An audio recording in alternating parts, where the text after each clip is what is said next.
Global Ba Standup online. So happy that you guys are here.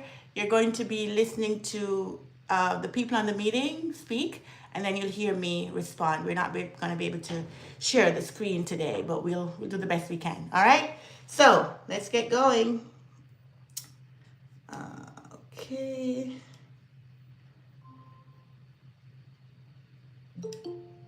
Good morning, Karaleise. Good morning, everybody. Morning, afternoon, evening, good day. Maybe even some people good night. I had some challenges getting into my own meeting. Can you believe that? It's rough. All right. So welcome, everybody to the Global Ba Stand-Up.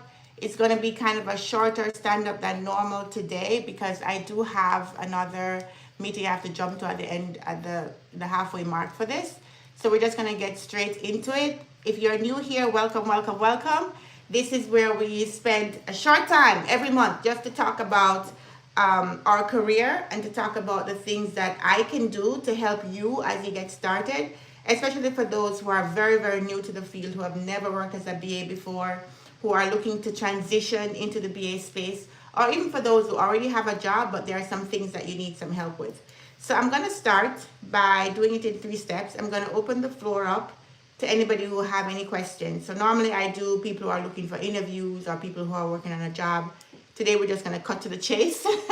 We're going to open it up, and if you have a specific question about the business analyst field, I'm going to invite you to ask me. We also have a board. We have an idea board. For those of you who are a little shy to speak up, you can put your questions on the idea board. I have my assistant Joshua here. He'll put the link to the idea board in the meeting, and I will read it out if you're not willing to speak up. But again, feel free to speak up. You're among friends. Okay. So we're happy to have you, and we want to hear what is it that you're challenged with to start your career, and how can I give you advice to help you get started. All right.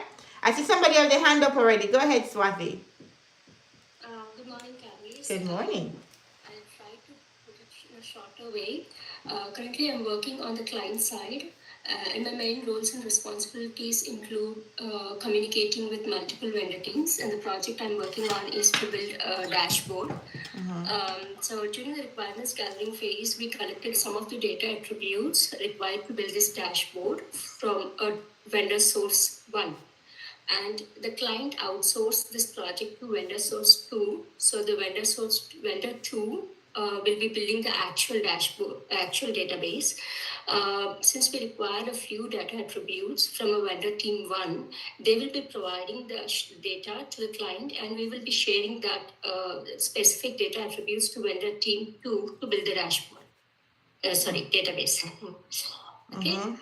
So the issue is that we have been successfully running the vendor team 2, who is actually building the database, has built some jobs to pull the data which is provided by a different vendor to pull those data attributes into the tables into the database.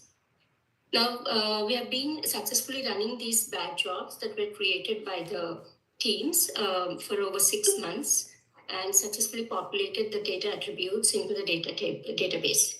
Recently, we had an issue while running these jobs where the root cause was found out. Sorry if I'm taking a long time. I'm making sure I'm wrapping my head around all the different players and pieces, but I'm following. Go ahead. I'm following you. I'm tracking. I'm sorry if I confused you. Yeah. So actually, the recent issue, we found out that we have some issues while running these jobs while we are pulling the data for the last month.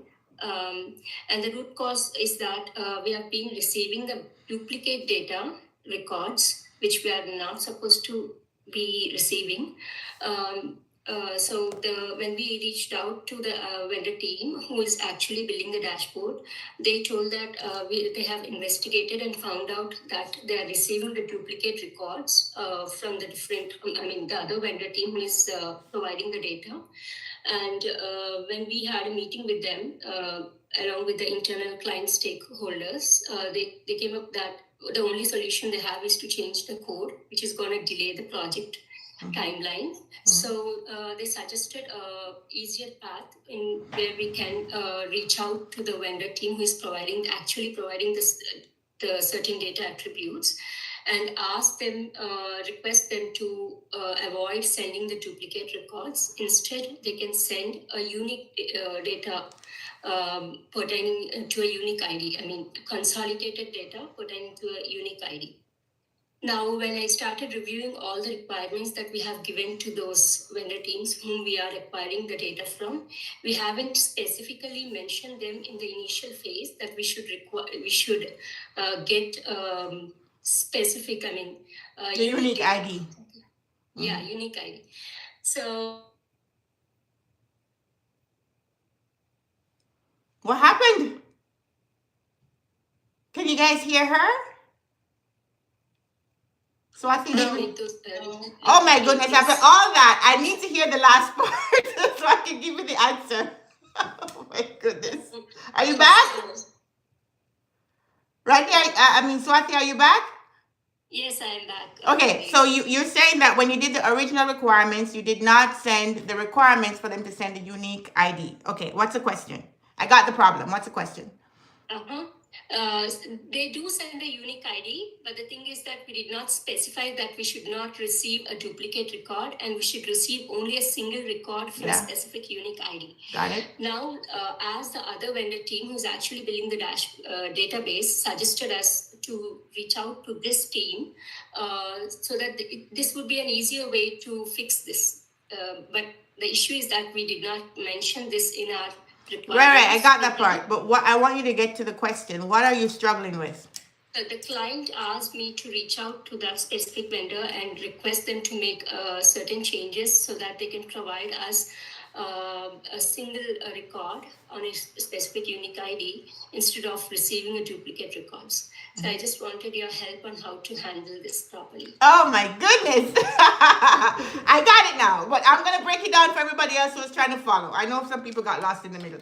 What she's saying is that she's working in a multi-vendor environment. There's one vendor that's building a dashboard based on some data. There's another vendor who's providing that data or building a database where that data is going to be stored. And there's yet another provider who's providing the data that goes into the database that goes to the other vendor that builds the dashboard. I got it, Swati? Is that true? Yes. No, Karaleise, we have only two vendor teams. Two vendors. One is actually building the database. Okay. And the other one is providing the data attributes. A specific data. Okay, so who's building the dashboard? Sorry, I just created this confusion. Just leave the dashboard. Okay, dashboard. Okay, so only two vendors. So we got it because I heard the dashboard separate first, but I got it. So we got two vendors, and we got you and you got the client, or your company and the client. So when you did the initial requirements, you missed a requirement basically. So when you finally got to build the dashboard, you're realizing that you're getting duplicate data. And now you need to backtrack and fix it because you can't have duplicate data. The dashboard will be wrong, the data will be wrong, and you'll make wrong decisions. So the solution is if we can go back to the vendor and ask them to give us the unique ID so we only get one set of data, and that way we would solve the problem. And your challenge is how do you navigate that given that you feel like you guys missed the requirement in the first place? Like you should have had, but the problem is it's fine because some of these challenges you're not going to know until you get into the meat of it. You can't sit down before you even build the first database table and think about all the possible problems and try to mitigate against them in the requirements. You should try, but there's going to be things that you're going to miss. So what you have to do as a BA is you're going to have to call a meeting with maybe the representative on the vendor side, the representative maybe have a core team internally that you can discuss further first with to get the go-ahead from them, maybe a project manager, a project team, and you come up with the best solution, like brainstorm the best thing that you can do. If you've already done that, and the only thing that needs to be done is have them... We have already done that. Okay, good. So now you go to the vendor, and you're going to have to say to them, and maybe not just you, maybe it's you and the project manager, to say to them, we have an issue that was causing some errors on our side. We need to backtrack what we did, and we now need you to send the data the way we want it. Maybe it'll cost you more money because they got to go redo code. Maybe it'll be something that they have to go rethink and they have to go come up with a new architecture design. Maybe they have to do that, but it has to be done. because otherwise you're going to build something that's erroneous. So don't feel like you should be ashamed because you should have thought about it before. That's not how we work. People make mistakes and they expect to have refinements. They expect for you to come back and say, okay, now that we've seen it, we want to make these changes. There's probably going to be a change log where you're going to document these changes. It have to be approved because it might come with some cost, but it's fine. Your job is not to worry about the cost of it or how people are going to feel like you miss requirements. Nobody's here to point fingers at you. This is what happened. Now we need to remediate it. And you need to take the ownership in the what needs to be done to remediate it. Don't feel bad that you missed it. That's fine. You could even admit it. Okay, we should have caught this. We didn't caught this. Now we have it. Now we have to fix it. It's fine. Like don't take on that pressure for yourself. Just have the meeting with them. Explain the situation. This is what we're getting. This is the result we're having. We're having duplicate data coming across. The way we want to solve for this is for you to send us just one. And we're going to need to find out the estimate. How long will that take? What does that involve? Let's have a discussion about it. Thank you so much, Karaleise. I have this meeting set up next week. Yeah. The biggest challenge is that the project manager who is supposed to be in this project just left a few weeks back. He left the project. And yeah, but you don't become the project manager. You're still the BA. You're not paid as a project manager. So exactly. Do what the BA is supposed to do. And if there's a gap for a project manager, let somebody else step into that gap. You can talk about the requirements, you can talk about what's needed to be done, but don't take on things like budget and timeline and scope and all the project manager world. That's a gap they have to fill. All right? Thank you so much. Thank you so much. All right. Who else? Anybody else got a question about the BA role that I can answer for you guys?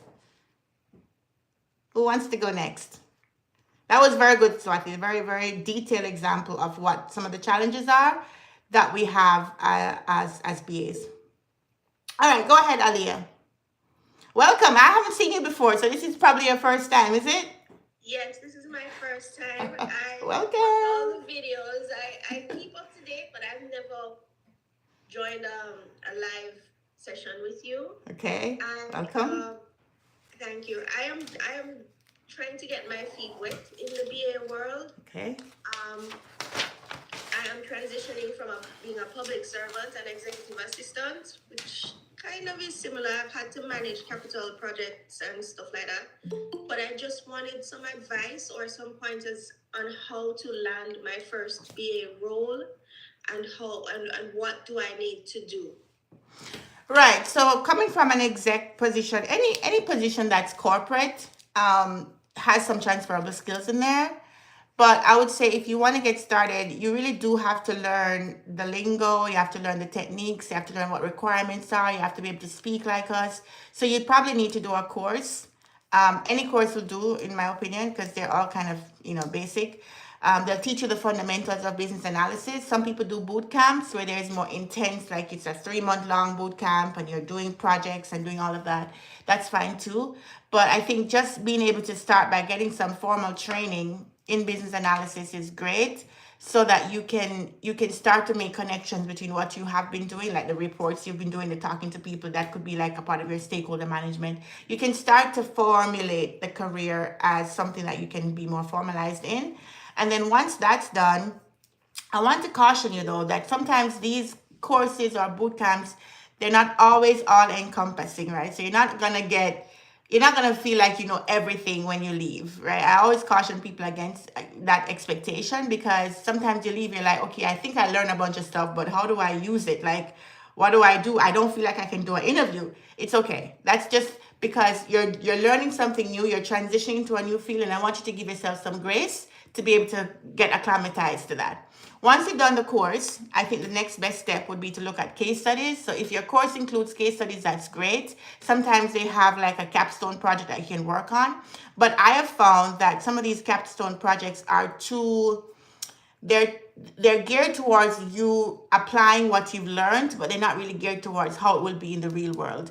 In other words, they give you too much information. They'll tell you the problem. They'll tell you who the people are to talk to. They tell you everything. But in the real world, nobody tells you anything.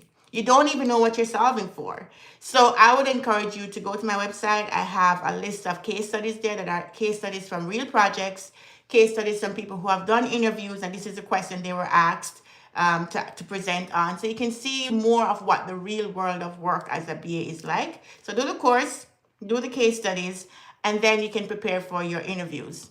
Send update your resume, send that out. If you need help for the resume, I do have a consult that I've been very successful with that helps new people who are trying to break in, like just get started.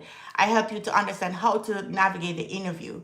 There's a very specific skill for just interviewing, right? For a BA role. It's not like, because I've seen generic, this is how this consult came about, because I used to see generic interview tips and they're fine, but they don't specifically target the BA role, which is a special set of questions that they're going to ask you, special set of skills they're looking for. So my consult helps you to be ready for that interview, and then you're ready to go out there and launch yourself into the world, girl.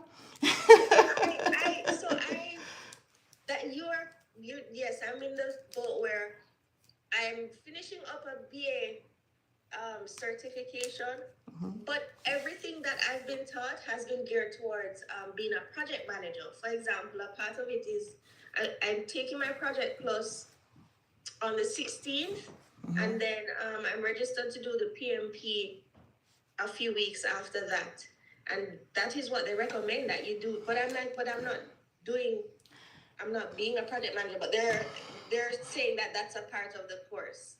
And none of the classes have been about business analysis. It's been about Microsoft Azure, Power BI, which is probably the closest that they've gotten to the analyst role or skill. And I'll tell you why. There's a very simple reason for this. It's easier to teach you something that has steps that you can follow, that you can feel like you've finished the course and you understand how to do it, to replicate it. It's very difficult to teach analysis.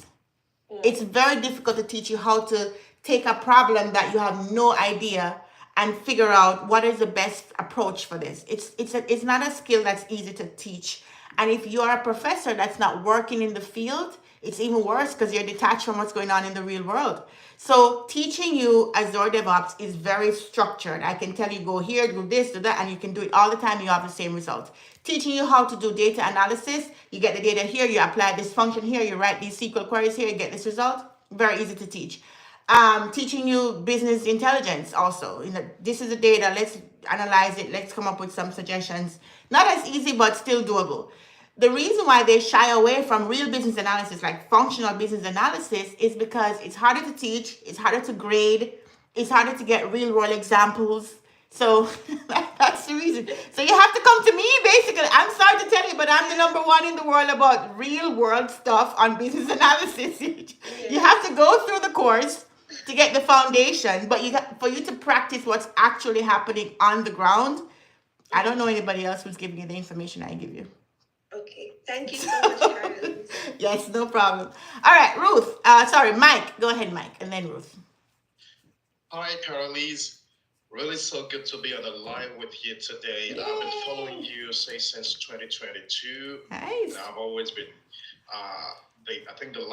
I checked last month to see if I would see a video on this live session, but I didn't see any. I did post it. You have to go on the live. On the live, you see. Right now, I'm recording the live, but it's recorded. It's not sharing the screen, so you guys they only can hear your voice. The recorded one, but well, it's so good to be here today. Welcome. My question or my issue is actually getting an interview.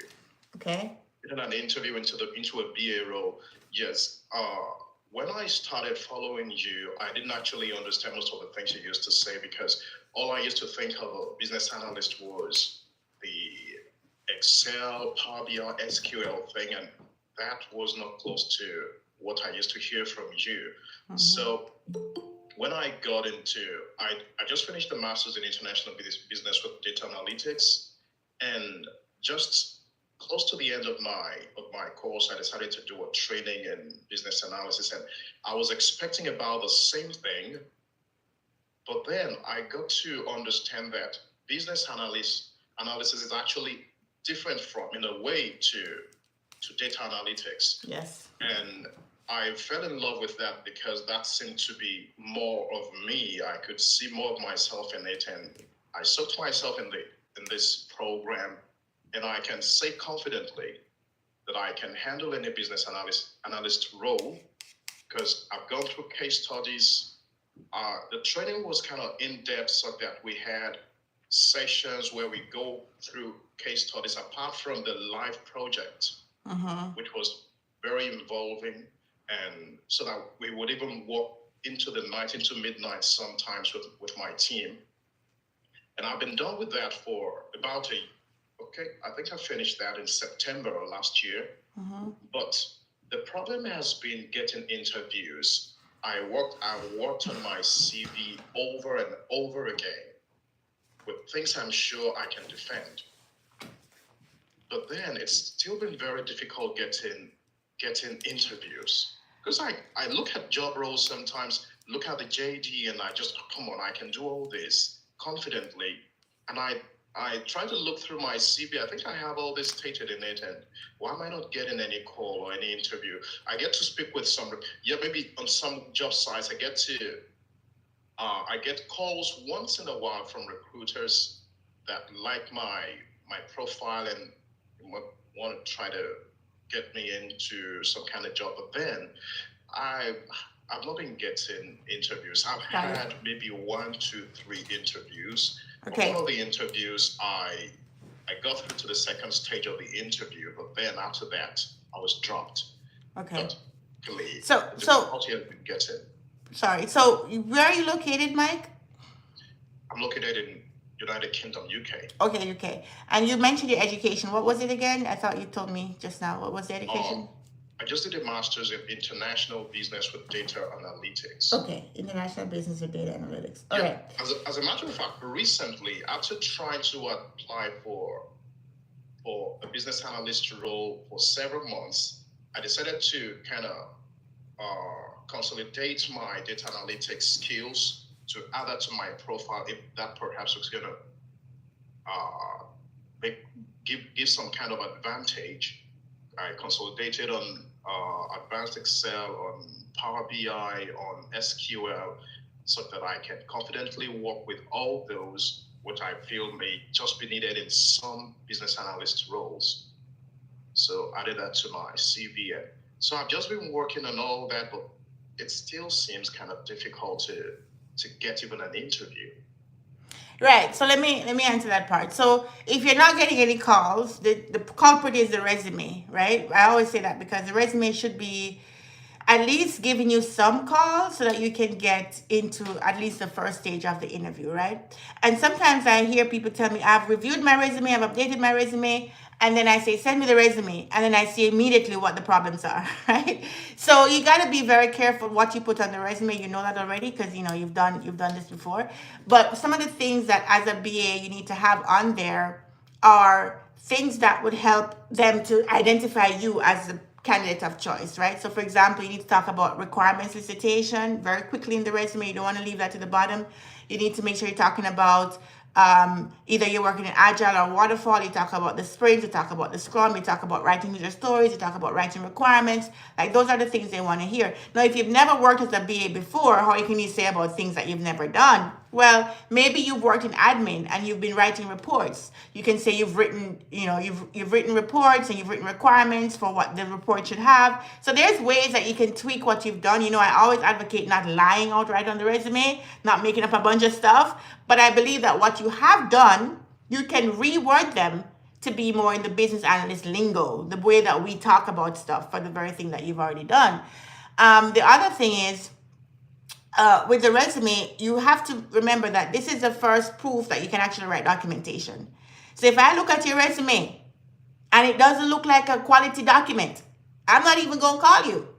I have seen people write resume and there's no spacing on the resume. Everything is just crammed because they're trying to make it into one page. It's just tight. I can't scan it. It's looking bad. There's other people that have simple little errors, like they don't have this consistent separation for the different sections. Like for example, if I put education in one section, it's centered, but work experience is left aligned. Like little things like that. You never know. People are looking at it and the overall aesthetics of the resume is something that they're going to be looking at when it finally gets to a human. Before it gets to a human, it's going through the application tracking system. So it needs to have the keywords, the words that they're looking for to say that you are a person of of a BA quality that they want to interview. So all of these small things are things I talk about in my consult, but I can just tell you that those are some of the things to look out for. And also your LinkedIn. Your LinkedIn is your number one spokesperson in your absence. When I look at some people's LinkedIn, they don't even have a picture. How are you going to get a job if you don't have a picture? Who are you? We don't know who you are. You could be, I don't know, some anonymous person. People are like, I don't want to put my picture because, well, you won't get a job then, right? So there's so many different factors. Maybe you don't have the skills. So there's so many different reasons. I can't tell you exactly which one apply to you, but these are some of the things I see as common errors that people are making when they're out there looking for a BA job. And the other thing too, when you finally get a recruiter to call you and they ask you some qualifying questions, some people are not doing well on those qualifying questions, so they're not even moving forward. So one, if you're not getting calls, you really have to relook at the resumes. And you also have to look at the volume. There's so many people out here looking for a job right now that you have a total amount of, there's influx for sure, right? So you have to be exceptional to get moved through the process. You're not gonna just go in there and then you're going to talk about different things. You have to be very strategic, very pointed, very focused on what your skills are and be able to convince them that, hey, this is a good candidate for us to move forward. They already want to hire you. They want to find the best person. Your job is coming in. They're halfway there. Your job coming in is trying to push them over the line. So everything you're saying to them is very, very important. So I would encourage you to do my consult where I talk about a couple things like this. I review your resume for you. I don't write it for you, but I'll tell you what are the things I notice that you may be doing that may be causing you to not get the call. And I suggest the things that you should do so that your resume can have more traction. Then we talk about what skills you already have. I mean, you have international business and data analytics. That's very transferable.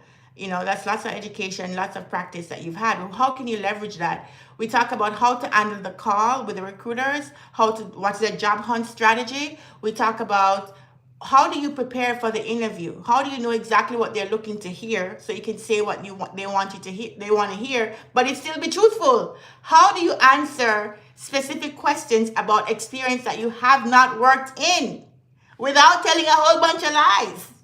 I talked to you about how to do that. And I also show you there's only a few specific things that you need to dominate to get the job as a BA. You don't have to learn everything. When you're on the internet just searching and learning everything and your brain is exploding, you're doing too much. You just need to focus on the things that they're going to ask you in the interview. Focus on the interview stuff because that's what's coming. And then you'll be able to be more confident when you're answering them, right? And I have videos on all of this for free. Nothing I'm going to tell you would require you to go pay for nothing or do no course. Everything is already out there for free. You just need to know the skills to get those things in, to learn those things. And at the end of the consult, I also give you documentation and examples and tools and case studies with answers and all that stuff. So you show up prepared. You show up ready. You have the tools, you have the consult is also recorded. And I give you the recording. It doesn't go on YouTube or anything. It goes to you personally because it's your stuff.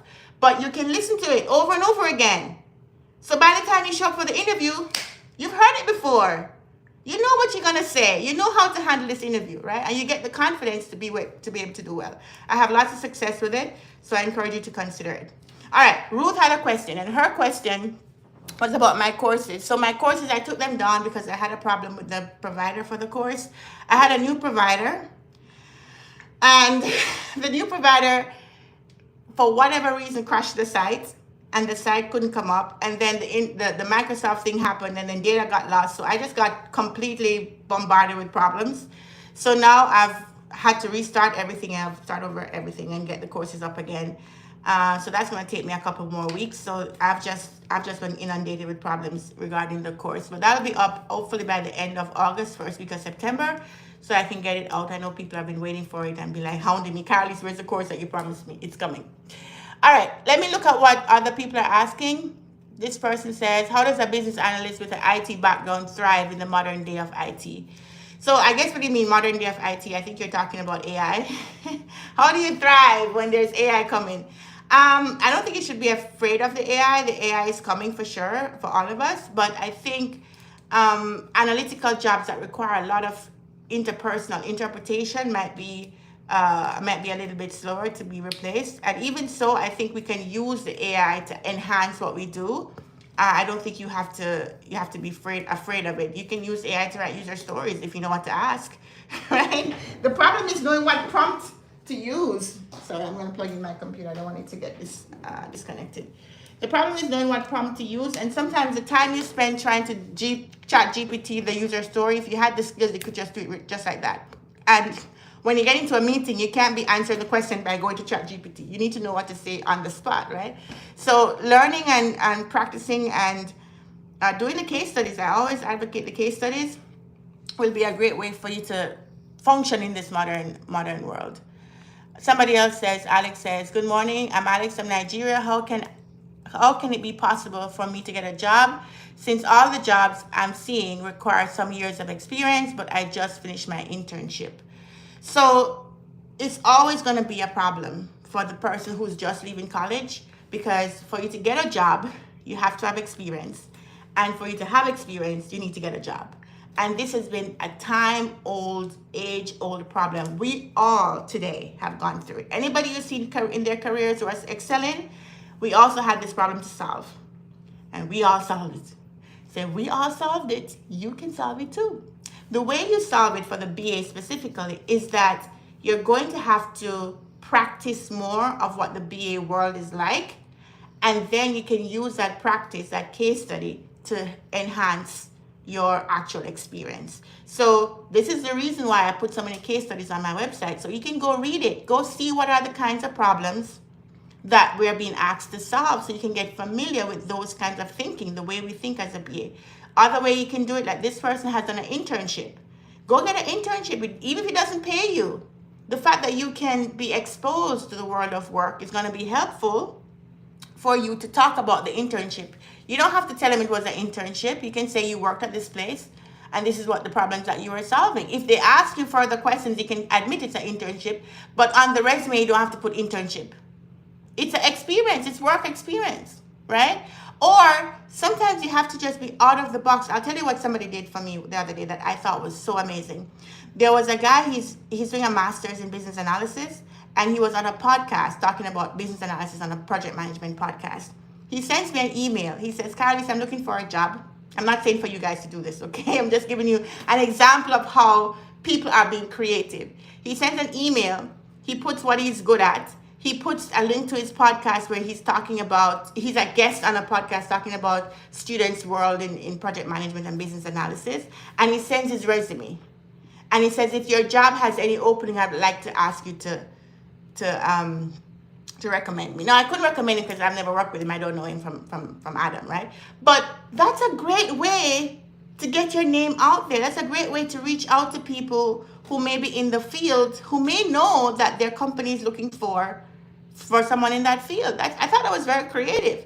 The other thing I've seen people do is there are small businesses in your neighborhood and they don't have any processes. They don't know how to have good customer service. They don't know how to have a good form. They don't have any documentation. Why don't you reach out to them? Somebody who is local to you, reach out to them. Hey, I'm a student. I'm just leaving college. I'm into business analysis. I'd like to work for you, maybe at a reduced cost or even for free for the next 2 months to help you improve your processes.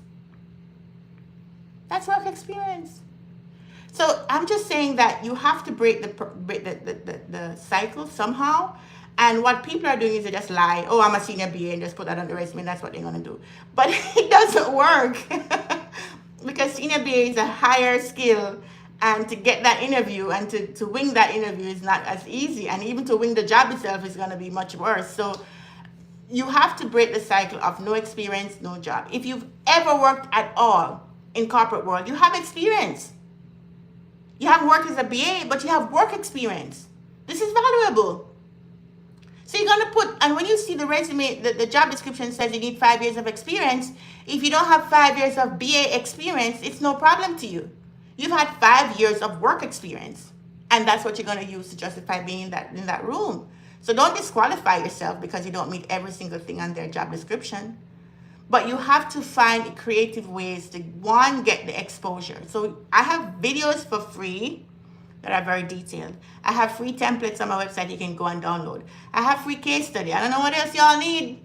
I'm giving you everything, right? I do these calls so you can get answers. You have a lot of support that many people who are starting out didn't have. So you just have to take that and take the next step to see how can I break in by getting exposed to the real world of work, by doing something, even for 2 months, an internship for 2 months, you put it on your resume and you're ready to go, right? So these are some of the things that you can do. All right, Swati, I see your hand up, but I'm going to answer a few more questions before I get back to you, okay? This person says, I've been approached for a senior business analyst role and need interview prep advice. I tend to ramble and get off track, even with the STAR method. Can you please help? No direct experience. So that's not good. You don't want to be a rambler, because remember, as a BA, you have to be focused because you have to lead a team. There's going to be a development team. You got to go to the stand-up. You got to have to ask questions. You got to run the refinement sessions. Nobody wants a rambler. So you have to be focused. Part of my consult helps you to know these are the questions that they're typically going to ask in these areas. Let's dominate those areas. So when you get into the interview, you're knocking them dead. You're not just all over the place, right? You're going to follow your STAR method. And I have my own method that's following the STAR, but it's my own personal method that I teach you in the consult. And you use that to be able to make sure that even when you're telling a story on those situational questions, you end it in such a way that they can really follow what you've said. And you didn't just talk a whole bunch of stuff that nobody could follow, right? We have to be very focused and very strategic. This is an interview. Every word you're saying is going to be counted. It's counted towards you. You don't want to waste words just rambling on and on. So my advice to you here is to be very focused, to be very strategic about the interview. You're getting interviews, which is good. You know, Mike just said he's having challenges getting interviews. So if you're getting them, don't waste them, right? And if you want to find out more, you can check on some of the interview articles I have on my website. And also, if you want to have a direct consult with me, there's also the option for that as well. All right. Uchechukwu, did you get in? Is he in? He said he was waiting in Zoom for a while. Did he get in? Yeah, I've directed him to Google Meet, Karaleise. Oh, did he join? Are you here? Kyle, are you here? I think he joined. Oh, no. He joined. You know, he joins all of my live events. So if you don't let him join, I'm going to be mad at somebody. Maybe he had to drop. One of my favorite subscribers. He's been following me for many years. All right. Somebody suggests that Mike does a BCS diploma since he's in the UK. So that's good. All right, so let's see. Who else have a question? Swati, you had your hand up for a while. Go ahead. Thank you so much, Karaleise. Oh, the idea board. Sorry, hold on. The idea board. I don't want to forget it. That's true. So I'm going to let you talk in a minute, Swati. Just let me find the link. So did you post the link to the idea board in here, Joshua? Can you post it again, Yeah. please? It's on the chat. It's on the chat. Oh, it is? If you can see it. Or let me paste it again. Please, I don't see it. All right, go ahead, Swati. Yes, Karaleise, thank you so much for your advice. All you have spoken so far is, you're directing us how to work fearlessly, with confidence and ethically at the same time. I 100% agree with you, and I'm so happy that I found you. Aww. And my quick question is that whenever I get some time, I do courses, some paid courses in Udemy. So my question is, can I include those courses in my resume future if I wanted to look for a job or a new opportunity? As education, yeah. You can add it under the education section. If you've done any courses and any boot camp, if you even joined the IIBA, you can add that as part of the professional organizations that you've joined to show that you have invested into the career. Yeah, you can add that to your resume for sure. All right. Thank you so much for this. Yes, no problem. And thank you so much for following me. I'm happy I'm being helpful to people. All right. You are a great resource for us. I can say that. Yay. All right. So on the idea board, we have 3 sections: what's going well, what's not going well, and what's blocking you. It's kind of representative of how we do sprint retrospectives, where we ask a team to talk about the sprint that they just went through. So in what's going well, I recently completed my product owner course. This is usually recommended for senior BA in government. That's good. Yeah, there is always like an overlap between product owner and BA, and some people call the exact thing that we do as product owner, and in other companies, product owner has a higher visibility into the prioritization, and they work alongside the BA. So it's a very kind of gray area right now between the difference between product owner and BA. Actually, I got a question in one of my videos the other day where they were asking me to clarify the difference between the product owner and the business analyst. And I've done a video, just haven't uploaded it yet. But the real difference is just how the company sees that role. That's really what it is. What happened was in Scrum, when they were coming up with Scrum, they did us a very big disservice where they had only three roles: the developer, the scrum master, and the product owner. They didn't have a BA role. So when companies go out to hire, they're like, we're going to go scrum, we're going to go agile. What do we need? Oh, we need developers, check. We need scrum master, check. We need product owner, check. And they thought they had everybody, right? And then when they're getting into, they're like, but this is a lot, so I don't know. And then somebody tells them, hey, you need a BA too. And that's how they figure out, oh yeah, we need to go hire for a BA. So because of that, sometimes they don't even know they need a BA. They know they need a product owner because that's in the literature of Scrum, of Agile. And so we kind of get shafted that way. But sometimes it's the very same role. They're doing the very same thing. Sometimes the product owner is like a proxy project or product manager. Sometimes the product owner is even higher up and in the VP level. So it really depends on how that company interprets the product owner role. So if you've already done the course, that's great. That means you really opened yourself up to any of those options, and that's good for you. So happy to hear that, whoever put that on there. All right, what's not going well? So problems that we're having in the career. And this person says, although I am excited to have my PO certification, I think it's the same person, but I am not the senior BA. So I may not have the opportunity to apply the new skill acquired. How long should a BA stay on the BA role before looking to move to a senior BA? So how long depends on how you feel. Like how mature do you feel in the role to take on more challenges, right? Some people just want to be a senior BA because that's a 6-figure job and upwards, and they just want to get the money and that's it. But it comes with a lot of responsibility, and you can feel a lot of overwhelm because at senior BA nobody tells you anything. You show up and you do the job, right?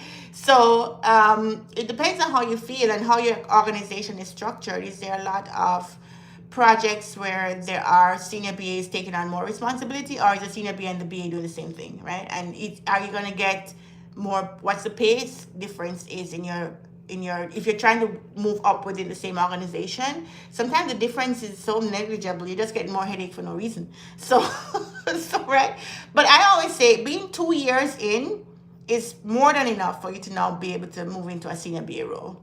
Generally speaking, I think 2 years is enough. If you're a BA for 2 years, now you can just you can more than likely have enough experience to move into a senior BA role. You don't need to wait 5 years and wait all this long time. Two is, to me, enough for that. So that's just my recommendation. But it depends on how you feel. Some people have been doing BA, but they haven't been working in a real BA role. They've been doing a little bit of stuff over here. They're doing a little stuff. They don't feel like they're in a formal BA role. So even though they've been doing it for 2 years, they don't feel like it's enough for them to move to a senior BA role. So if that's your case, maybe you need more time. But if you're doing functional BA and you're writing user stories and you're working with the team and you're doing all this stuff, yeah, after 2 years, move on. As a matter of fact, I would suggest you move on to a new job after 2 years also. Don't stay stuck in the job, guys. Because when you move on from the job, that's when you make the most money. So why would you stay longer than 2 years when you could jump and make a $30,000 or $25,000 salary increase? Think about it. All right. My team works with a software dev, system admin, and IT ops. My BA team consists of 2 BAs and a senior BA, who is our supervisor. The other BA got his Scrum Master cert and facilitates the daily Scrum and release. Sorry, I had to click in. It's a long post. Oh my goodness, there's a lot here. Let me read over. Okay. Oh, it goes up. Okay. The other BA got his Scrum Master cert and facilitates a daily Scrum and release to test. I think it said text, but it's test and prod and testing. So you have different environments that you release to. Got it. I got the Scrum Product Owner cert. I do write some of the complex requirements, testing, process documentation, and presentation, proof of concept, facilitate the onboarding BRD and FRD documentation, etc. Recently, the senior BA said the other BA does the Scrum Master role and has found his thing, but she's still looking to see what my thing would be. I notice he tends to give me more technical tasks, which shows he trusts my ability, but I can't get past what she said during our one-on-one. What do you recommend I do? What else does a BA need to do more than to do the doggone job? Sorry, I lost my voice due to flu and can't talk live. That's okay. So basically, what you're saying is you've been promoted to be the um, senior BA. Hold on. Yeah, you've been promoted to Scrum Product Owners. You've gotten the Scrum Product Owner cert, and you're working with a team that has senior BA and BA, and you're doing what you think a BA needs to do.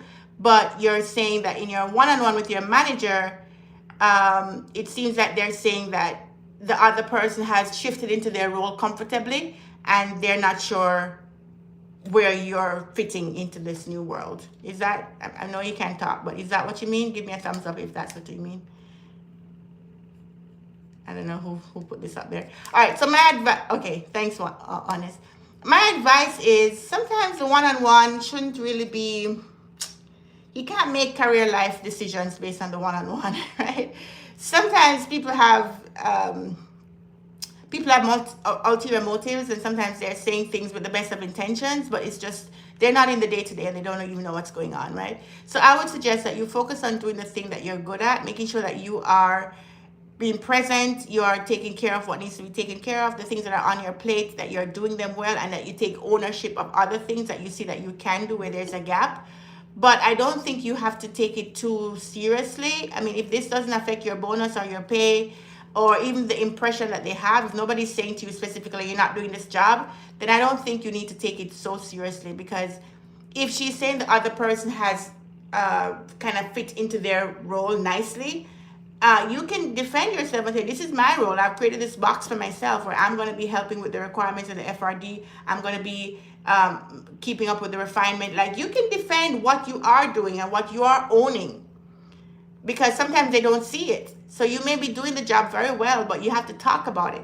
So when somebody makes a comment like that in a one-on-one, it is your job to clarify and tell them what it is that you own, so they can be clear that you're falling into your role as comfortably as anybody else, right? So it's just sometimes a matter of defending yourself and making sure that you can back that up with examples of what you've been working on. All right? Okay, guys, I thought I would end this like half an hour almost ago.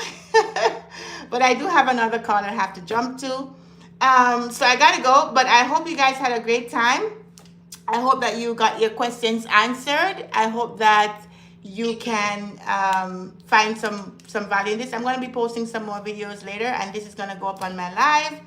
And I hope to see everybody, and even the ones who haven't joined live that are going to watch this afterwards. I hope to see you all in the next Global Ba Stand-Up. All right. Thank you, everybody. Take care. Thank you, Karaleise. Can't wait to see you again. Yes, thank you. Bye, guys. Bye. Thanks, Karaleise. Bye. Bye.